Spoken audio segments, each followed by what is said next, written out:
Help you all have your business show up where it counts. So first of all, for those of you who are new to us here at the WBDC, and maybe this is the first class you are engaging with us here, we are a nonprofit that was started in 1997. Yes, we've been around for a while, and we have helped over 18,000 women entrepreneurs in the state of Connecticut. We serve clients all across the state. And what do?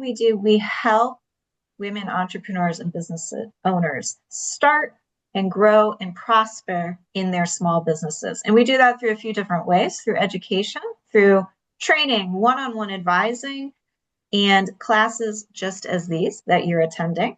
We create networking opportunities and events. We have those going on all the time, and it's great to meet each other in person and chat with like-minded folks. We invest in our clients. We have many different grants here that we fund. And finally, we advocate on behalf of women business owners. We are your voice for you at the legislative level. Also, a little bit about me. I am the marketing business advisor here at the WBDC, which means I help our clients with their marketing challenges and marketing plans and strategies to help their businesses grow. I'm a former small business owner. I owned Hog River Brewing, which was a craft brewery and tap room in Hartford. And before that, spent about 20 years in marketing in every type of environment, from nonprofit to retail to corporate. So I bring all of that with me today to talk to you about local SEO. So just as a baseline, SEO, search engine optimization. I know it's one of the most popular acronyms out there in terms of marketing. And just high level, so we are all grounded in what SEO is. SEO are practices that help your website to be found more easily by those people who eventually, hopefully, will become your customers. And that's done primarily through three ways: optimizing technical configurations on your web pages, improving the relevance of the content that is on your web pages, and also building authority so that Google recognizes your website as an authoritative, trusted voice. When we're talking about local SEO, though, why is local SEO so important? Well, it's important because there are specific businesses that are searched for by prospects, leads, and customers in a specific way, right? And throughout this presentation, I'm going to use a pizza business as an example because, as I've learned, we are here in the pizza capital of the world now. We own that name here in Connecticut. We should be proud. So let's talk pizza. When you're looking for pizza or a dinner or whatever on a Friday night, that's when I always eat pizza, Friday night. You're putting into your phone, into Google, best pizza in my town, delivery pizza, thin crust pizza, you name it. These are the types of searches you're using to find that delicious pizza that you want. Google actually uses a different algorithm to serve up results for searches that are more locally based. Based on that search, best pizza near me, or even pizza delivery, which doesn't say near me, or a town, even that term tells Google that you are looking for something that would be conveniently located near you. Now, Google has many different algorithms. Unfortunately, we don't know them all inside and out, but we do know that it has a specific local algorithm to determine the results that appear for these types of searches. And that's why we want to make sure that we are using strategies that will help us respond to that specific local algorithm. So when we put in, for example, I literally did this, okay? I'm in West Hartford, Connecticut, home of a lot of delicious pizzas, I can tell you.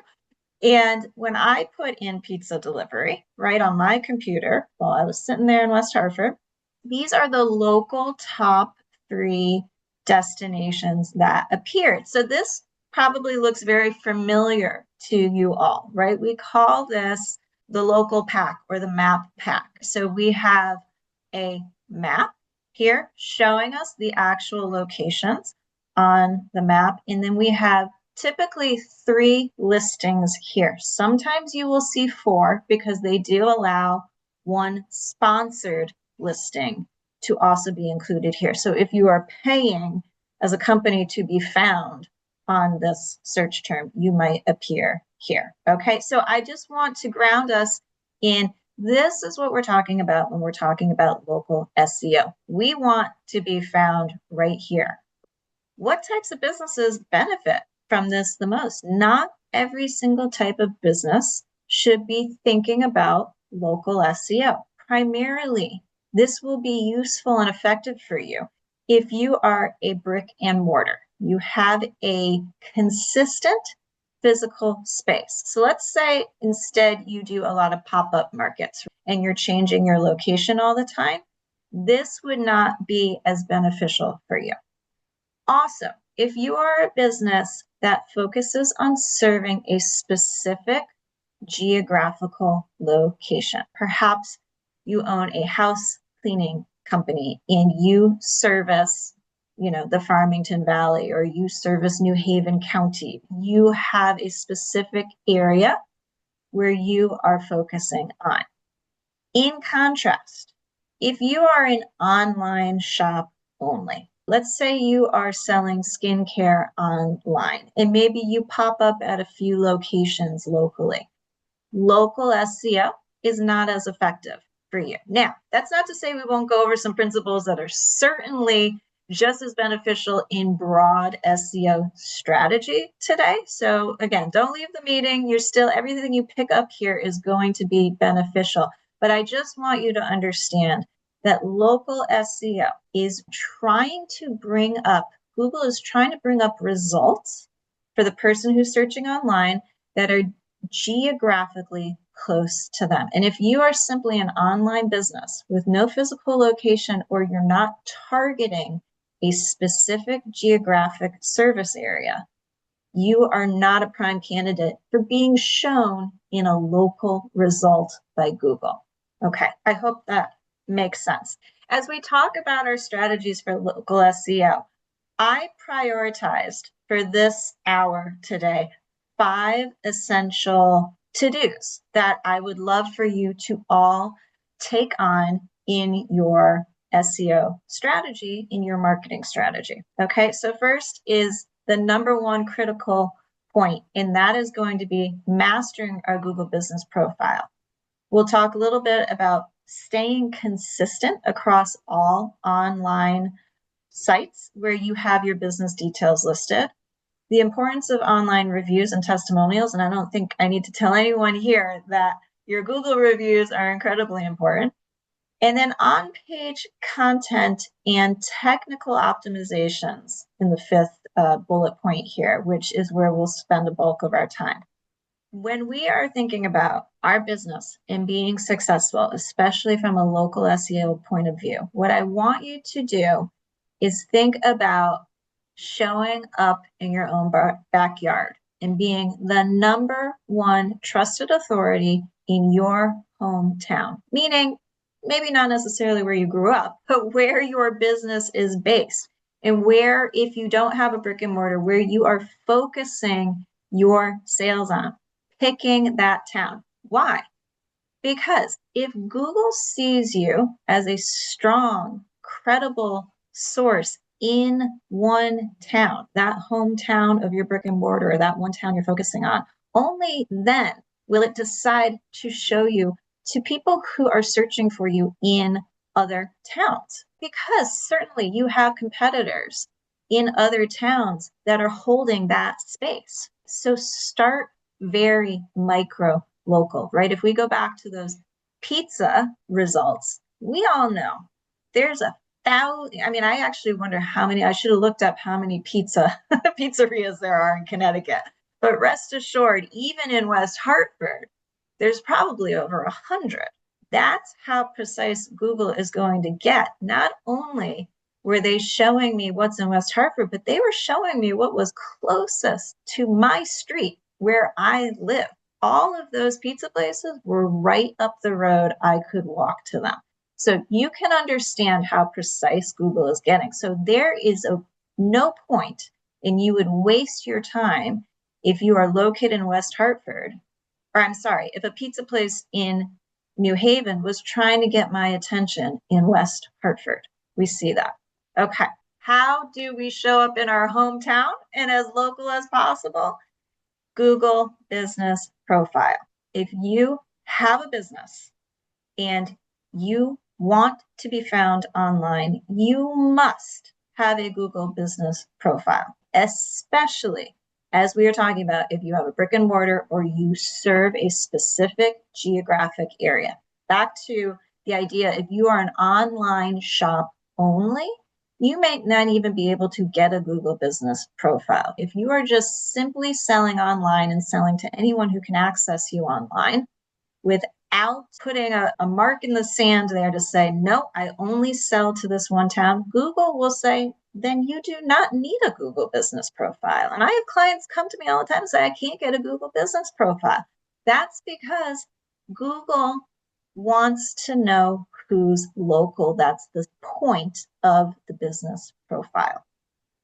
What I want you to do after this class is look at your Google Business Profile. Number one, if you don't have one, go out and get one. It's as easy as pie. And literally you can just put in your Google search bar, Google Business Profile. How do I create one? If you do have one, I want to make sure it is optimized. Okay, so number one is if you have not completed every single field in the info section, please go back and do it. Sometimes people try to say, well, I don't have exact business hours. You need to determine your business hours, for example.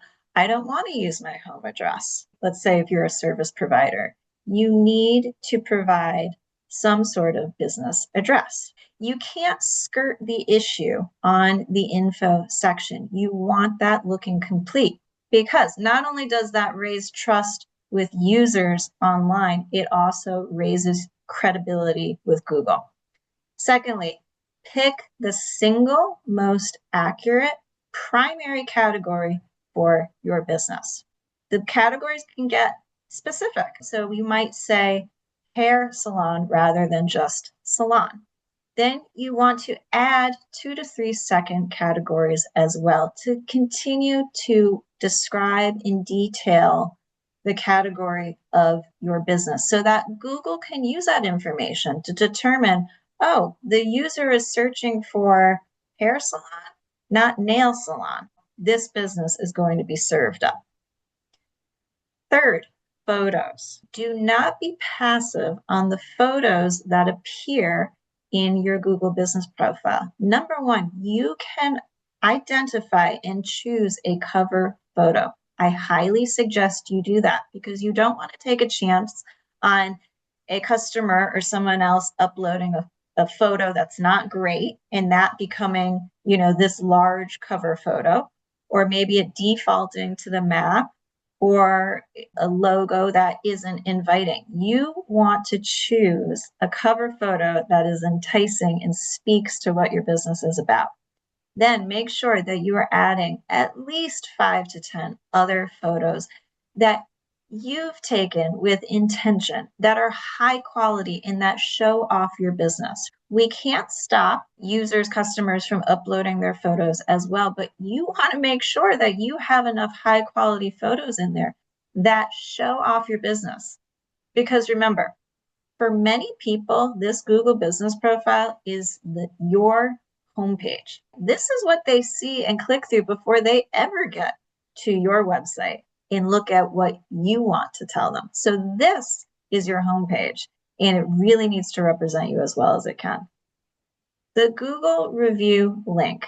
When you are in your Google Business Profile dashboard, you will see that they provide you a short link that you can send to every single customer you have and say, review me here.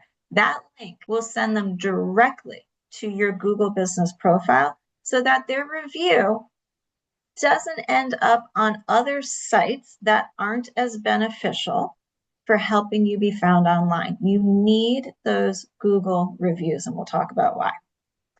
Google Posts. A lot of businesses ignore this feature. This is free marketing, right? You can add events, offers, updates on your Google business profile. For example, I just saw a local business here in Hartford. I was looking at their Google business profile. They just expanded their store. You bet that they had an update on their Google business profile that said, visit the new expanded store. We just had a grand reopening. Those are the types of things you'll want to put, right? Maybe you have a special on your menu that week or a discount happening, free advertising, right? So take advantage of that.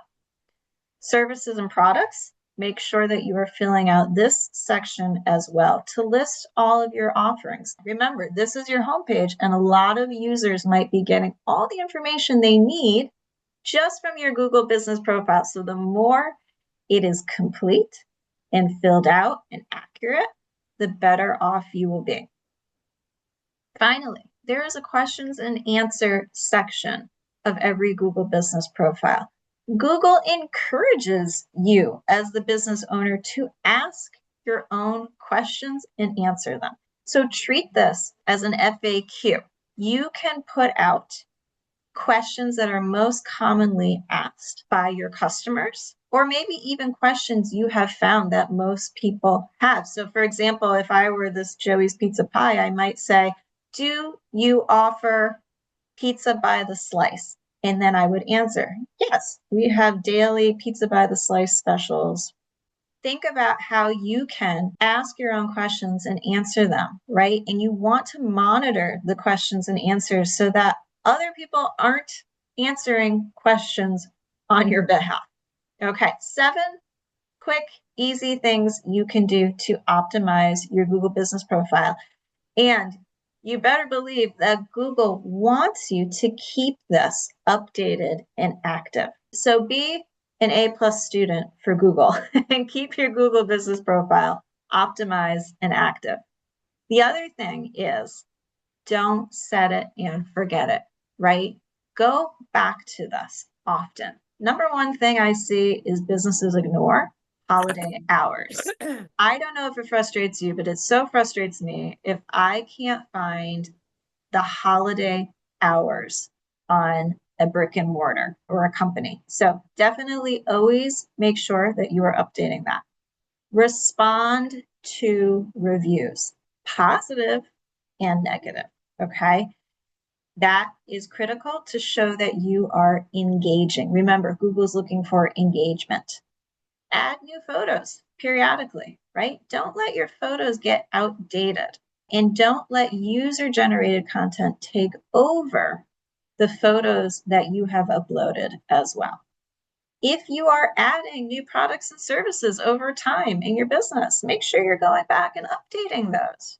And finally, those Google posts, don't sleep on this free marketing that you can do by putting up updates, offers, and events through the Google Posts feature. Google Business Profile. Now you have an optimized, active, engaged, beautiful looking Google Business Profile.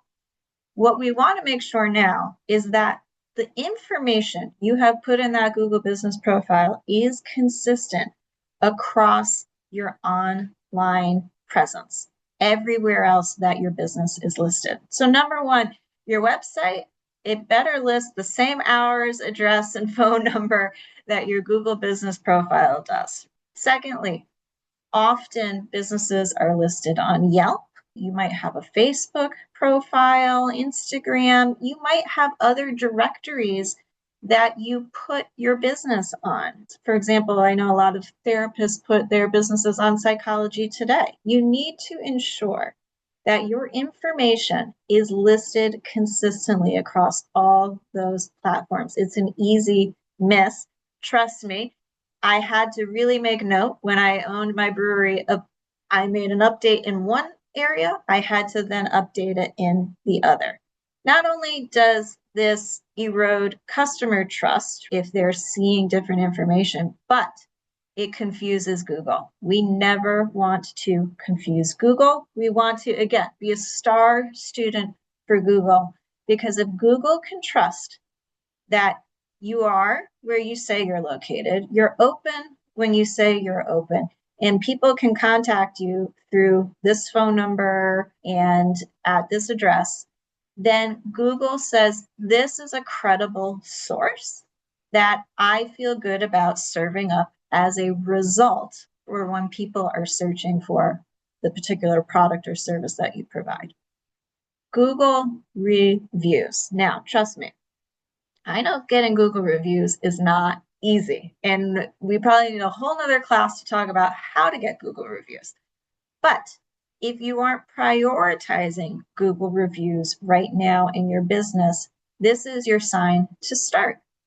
They are the primary trust signal for online users. We are all conditioned to look at reviews. How many times are you shopping on Amazon and choosing a product based on just a tiny difference between a 4.7 and a 4.6?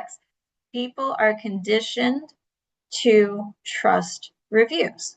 And any authority, remember going back to the idea of building authority online as an SEO practice, any of that authority is really proven through Google reviews, not only for your customers, but for Google as well. So you'll see Google ranks these top 3. Remember, these were the top 3 places when I searched for pizza delivery.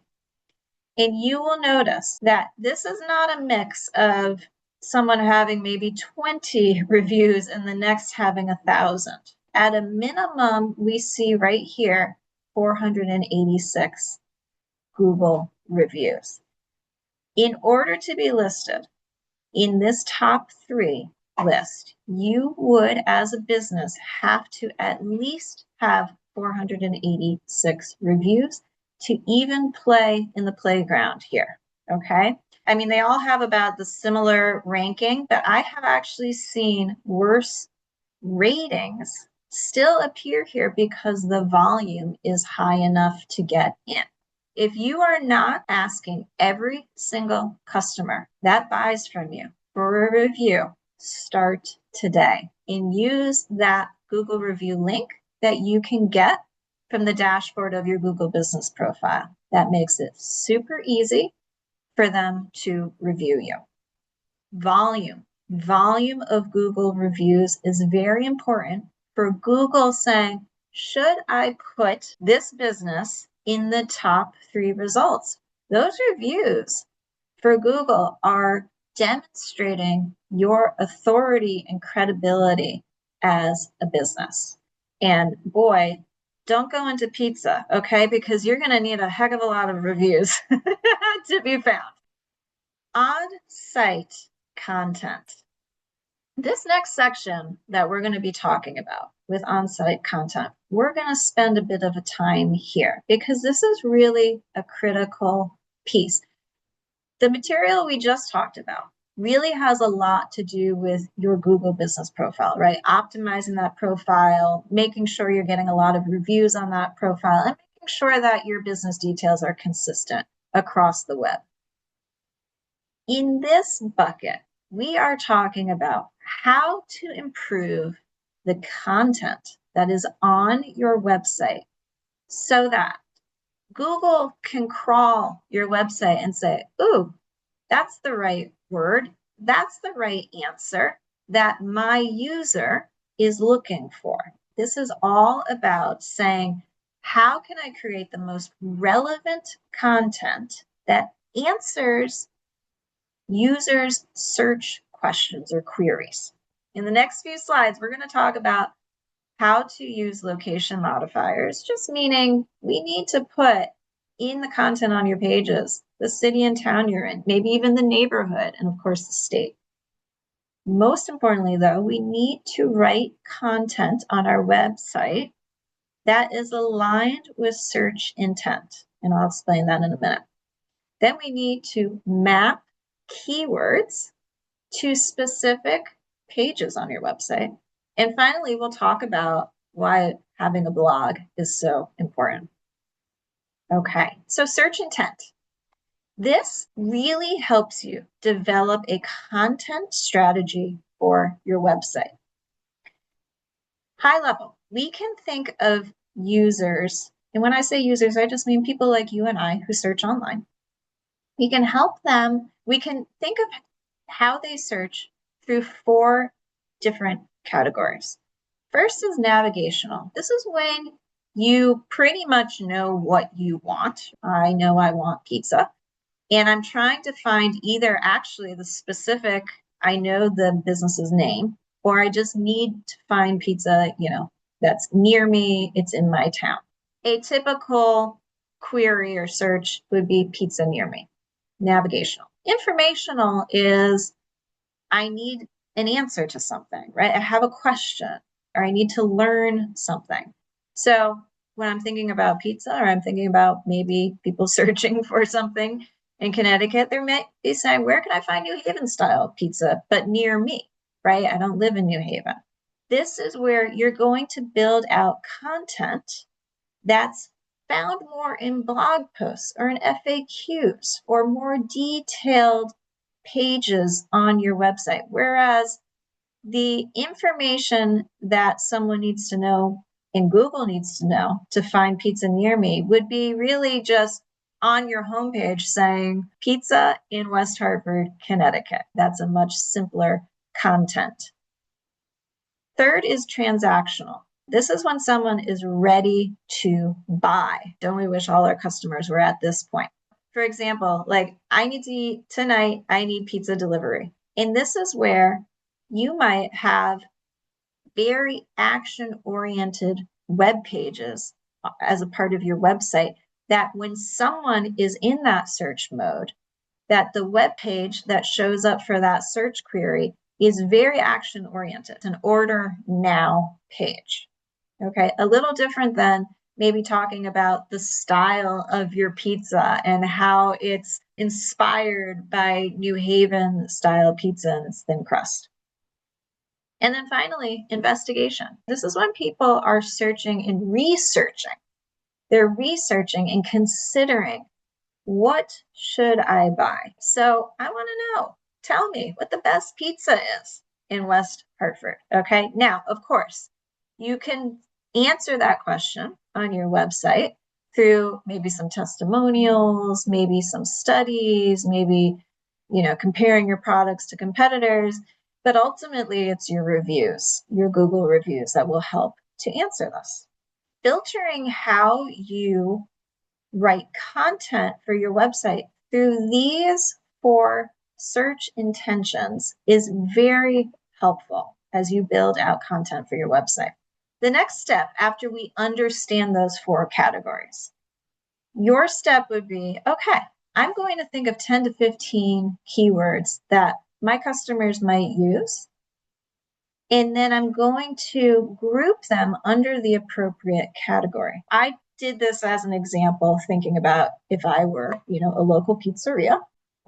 And I said, I think people, if they are ready to eat pizza tonight, might say pizza open now, pizza delivery. And I validated that. I went out onto Google and I started literally just typing in pizza, and Google will start to auto-populate. So you can use Google to help inform your keywords. You can start with an idea. You might think pizza delivery. And then when you put that into Google, it will auto-populate with a few different options. It'll have a drop-down of autofill terms.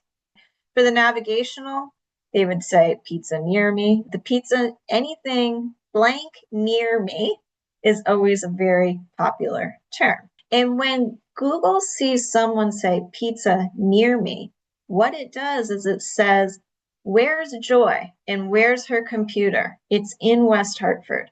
So I'm going to serve up locations that are close to where she's sitting right now.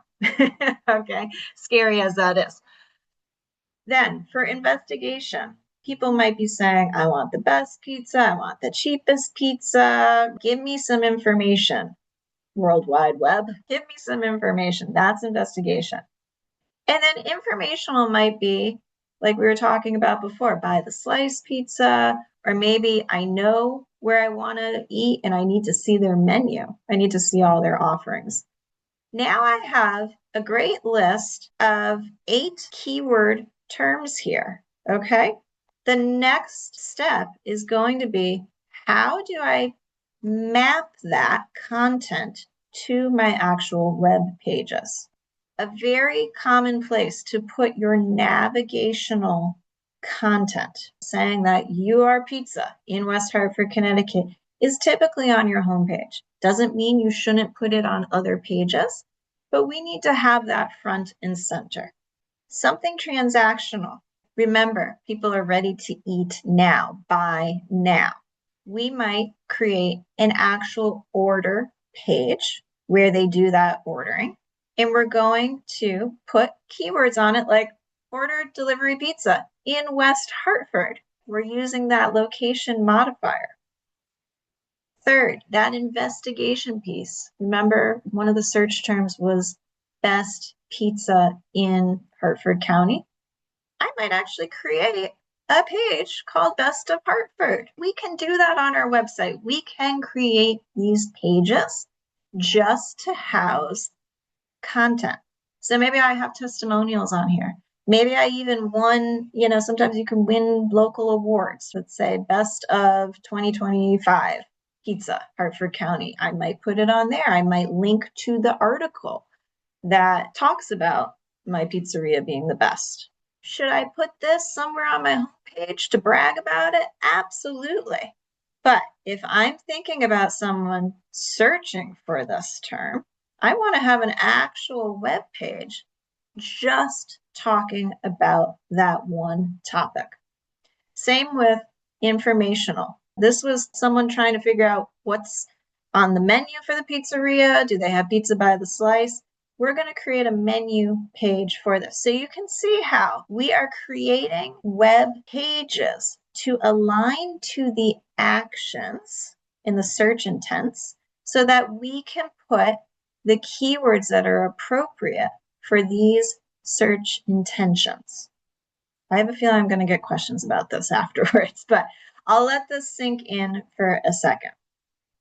We've just talked about actual content that you will write on your website, right? Based on if someone's looking to find me, if someone wants information about me, if someone wants to know something to help them consider buying from me, aka the best pizza, right, in town. You have all those search terms and you're going to put them in various pages on your website using the strategy of those 4 search intent categories to guide creation of web pages and creation of content. The next final piece is that we also make some technical optimizations to support what you've just written in content. And there's 3 technical elements I want you to make on your website. The first one is the URL slug. Funny little word for what we call the URL that comes after, the main website address. If we had just, for example, www.pizza.com/order delivery pizza, right? And same here where I'm saying /order, pizza.com/order, pizza.com/best of Hartford. These are all web pages that sit on your website and they have specific, what we call URL slugs. Now, what you want to pay attention to is using the key words that align with the search intent. Secondly, title, tags, and meta description. Okay, I know we're sounding pretty technical, but these are actually easy technical elements to make changes to and update through your website platform. I'm going to show you in the next slide where you find a title tag and a meta description and why they're so important. And then finally, an H1 heading. These are the main headlines that are on your web pages. And you can, again, check through your website platform to make sure that they are H1 headlines. It just means that with an H1 headline, just meaning that it's your primary headline on the page, that Google is really paying attention to those primary headlines, and we need to make them count. Title, tag, and meta description. Now, when you go out and search online for anything, you will find that not only do you get a listing of the business name and their actual website, but the blue link, which is your title tag. Why is this important? Because Google uses this to understand what your website is about. A great exercise for you to do after this class is to search for the product or service that your customers look for, not your business name, but search for the product or service that you sell and look at your competitors that come up for that search and look at what their title tags say and what your title tags say. The search I did for this was pizza lunch special. This is a great title tag, and this is why this is coming up. This one, not as great, right? This is just the business name, but it does have West Hartford in it, which I think is part of the reason of why it appeared for this search result. But you can see, you can adjust this, right? And if your title tags say only your business name, and they don't say where you're located, what you sell, you're really missing out on not only informing the users, but informing Google about what it is your website provides information about. The meta description is the language that goes underneath the whole listing here. This is very specific to the lunch specials. Awesome. This is great. This is so informative, right? It tells me as a user when it's available, when they're selling until, lunch specials, and what they actually are. On contrast, this pizzeria is just telling me high level about their restaurant. Not bad, but not as informative as this one. The meta description, not quite as important to Google. Google really relies on your title tag, but this is informative to your users. So many times I just see a bunch of copy in here that was sort of default applied by your website platform with no thought to what the actual description is here. It's really a lost opportunity. Every website platform has a different way of adjusting your title tag and meta description. So I really can't get into the weeds here of how to make this change within your specific website platform. I am, however, more than happy to meet with you one-on-one during a business advising session to walk through the back end of your website platform and help you make these changes. And then the URL slug. Again, I just wanted to make this clear. I clicked through on that lunch specials page. You can see it here. This is not their main homepage. This is a specific page that they created to house the content about their lunch specials. You bet that they made the URL slug lunch specials. Again, very informative for Google. Their H1 headline, lunch specials, okay? So they are going to be found for lunch specials, and they were. So really great job done here. Maybe I would have added as a little headline underneath there, in West Hartford, Connecticut. But regardless, they did a very good holistic job of having a great title tag, meta description, URL slug, and a headline. So I just wanted you to see how that comes to life on your website. We're going to wrap up here talking about blogs and why every website needs a blog. And you might think, what? I don't even have anything to say in a blog. What could I possibly write about in a blog?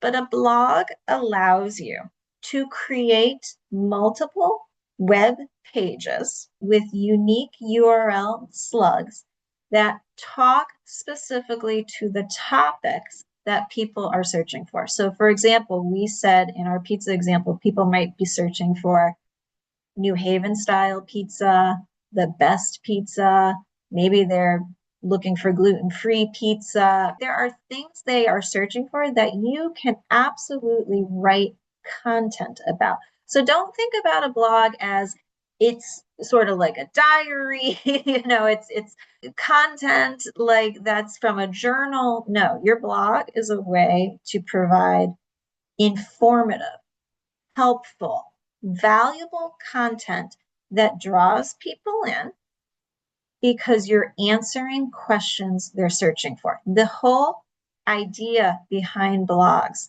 is that you are grabbing people before they are at that transactional, ready to buy moment, because most of your customers are not meeting you at that moment. In fact, if you're only writing content about your menu and ordering now, like if you're a pizza place, you're only attracting folks who know what they want, where they want it, and who they want to buy it from. That's a really narrow part of your audience. Your blog opens you up to pulling in leads and prospects who are searching for answers to questions. So think of your blog content as informational, helpful, and valuable in attracting people before they're ready to buy. Now, you might not see a direct conversion on people visiting your website to read what you had on a specific blog page, maybe called /New Haven style pizza. But now they are aware of you. And if they see you again, whether in person somewhere or at an event or in another search, and you keep coming up, you have created a touch point with them. And people need many, some studies say 7 touch points with you in order for them to start recognizing your business. The blog also helps Google see that you are an authoritative, helpful, valuable website. Google loves that. Okay? Be a star student for Google and be answering questions and being as helpful as you can. Little few tips for creating blogs. Write 1 blog per 1 search query. This isn't an opportunity to get all information into 1 blog article. On the contrary, you want to create 1 blog article for 1 concept, 1 search query. It needs to be the best answer to that user's question in the local area. If they are searching for the best pizza in your town, you better show and explain and talk about why your pizza is better than the competition and be the best answer. No generic content. We are not looking to just mix into any type of content that is out there and have a point of view. But again, focus on being helpful, informative, and interesting, of course. This is all about drawing people in and getting their eyeballs on your business. A great place to find blog content ideas is the People Also Ask feature on Google. So if I put in best pizza in Connecticut, it will serve up this little section on that first page that says People Also Ask. Look at these. You could write a great blog article about what is the #1 pizza place in the US. Sure, it has nothing to do with your pizzeria, but you could make a tie-in and you could have a great blog article about this. So wonderful place to get some articles. To recap, 5 steps. Perfect your Google business profile. Ensure you have consistent business details across the web. Focus on that Google review volume. Of course, we want great reviews, but the volume is important too. Create website content that is mapped to those search intents and the keywords that you've associated with each of those 4 search intents. And then optimize the technical elements of each web page through title tags, meta descriptions, URL slugs, and H1 headlines. Any areas that were confusing? You mentioned something early on about a Google business listing. That has been extremely challenging for me. I tried about 4 different occasions, And what they said was that I didn't get verified because of the pictures. So I have an online directory and it's basically all digital, no office. I work from home. So how do I get a Google business listing? So this might be challenging for you because unless that directory is serving a specific geographic location, Google will deem that it's not appropriate for a Google business profile. So if your directory, for example, is a directory that only lives online and it allows people to find only online businesses and locations, for example, or it's all across the country, your directory, Yes. that is not what it sees as a local business. Well, we're based in Stamford, Connecticut, so couldn't I just say that? I mean, I don't know, because if we don't have that, then how do we do SEO? You can do general SEO, but this local SEO is probably not the right fit for your business model. Okay, so we Yeah. could still do it. Okay. In today's presentation, you want to pay attention to really those on-page content ideas. That's going to be where your SEO optimizations are going to come from. Well, even people looking for something, so in the directory, if they're looking for a plumber or an accountant, they could say accountant or plumber near me now. So my directory should come up because we have plumbers in every state and every city, right? So it is good to If have. you would have a better chance of coming up if you said, I have plumbers in this part of Connecticut. When you're going across every state, it becomes more of a broad SEO strategy versus a local SEO strategy. Okay. Okay, thank you. Sure. How does this sort of fare against like AI answers? Because most of what I get now when I'm searching is like that's the first thing that comes up is an AI paragraph or more about whatever information I'm looking up. So does this kind of combat that well, or have you seen that being ineffective? So I will say I am still learning about what informs that AI response at the top of the page. But I would say if you're doing all of this, that will absolutely help that AI search, right? It If might like pull anything, your information into that. I exactly, see, yeah. exactly. So optimize for this, and AI will be looking and pulling that same information. It's just still new space to understand, are there algorithms really different, or are there different levers we need to pull? Still something I'm learning about real time. Thank you. So I have a number of career coaching services that I offer on a services page. So do you recommend putting a very broad slug rather than, the name of the service that will typically default? I would absolutely create different URL slugs, different web pages for each service, right? So you should have a main service page, right? That is linked right off of your web page, but you can also have specific service pages that you click through from that main service page. Yes, definitely. Perfect. Thank you. Wonderful. Well, thank you so much.